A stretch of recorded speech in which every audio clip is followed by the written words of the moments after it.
നമസ്കാരമുണ്ട് എല്ലാവർക്കും. ഞാനിവിടെ ഒരു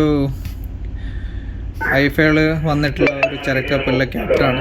എൻ്റെ പേര് പ്രവീൺ കുമാർ. ഞാൻ പെരിയ കാസർഗോഡ് സ്വദേശിയാണ്. ഇവിടെ 12-ാം തീയതി മുതൽ ഞാനിവിടെ ആങ്കർ ചെയ്തിരിക്കുകയാണ്. ഈ ചരക്കപ്പലിൽ ഇവിടെ എല്ലാ ദിവസവും രാത്രി ഭയങ്കര മോശമായിട്ടുള്ള അറ്റാക്കിംഗ് ആണ് നടന്നുകൊണ്ടിരിക്കുന്നത്. ഇറാൻ്റെ വശത്തു നിന്നും ഇവർ പ്രതിരോധിക്കുകയും ചെയ്യുന്നുണ്ട്.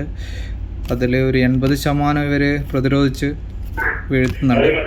ഡ്രോൺസും പാലറ്റിക് മിസൈൽസുകളും വന്നുകൊണ്ടിരിക്കുന്ന എല്ലാ നൈറ്റിലും 1 മണിക്കൂർ 1.5 മണിക്കൂർ വാർണിങ്സ് വരും. അത് മൊബൈലിൽ നമുക്ക് കിട്ടും ആ വാർണിങ്സ്. അപ്പോൾ നമ്മൾ ഏതെങ്കിലും തരത്തിലുള്ള ഒരു ഷെൽട്ടർ പ്ലേസ് പോയി നമ്മൾ വിളിക്കണം, അല്ലെങ്കിൽ നമ്മളവിടെ ഷെൽട്ടർ ആയിട്ട് നിൽക്കണം. പക്ഷേ എത്ര കണ്ടത് നടക്കുന്നത് എനിക്കും അറിയില്ല. പക്ഷേ ഭയങ്കരമായിട്ടുള്ള ഹൊറിബിൾ സിറ്റുവേഷനാണ് ഇവിടെ നടക്കുന്നത്. പക്ഷെ പകലും ഭയങ്കര ശാന്തമാണ്.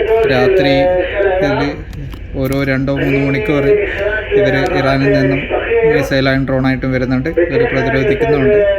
പക്ഷെ പലതും ഒരു 20% അവിടെ ഇവിടെ ആയിട്ട് വീഴുന്നുണ്ട്. ഇതാണ് ഇവിടെ ഭയങ്കര ഹൊറിബിളായിട്ട് നടക്കുന്നത്. എന്താ എന്നറിയില്ല. ഓക്കെ, പക്ഷേ നമ്മുടെ ലൈഫ് ഇതുപോലെയാണ്. പല പ്രതിസന്ധികളും തരണം ചെയ്ത് ജീവിക്കേണ്ട ഒരു വിഭാഗമാണ് ഈ seamen. Okay, thank you everybody. See U.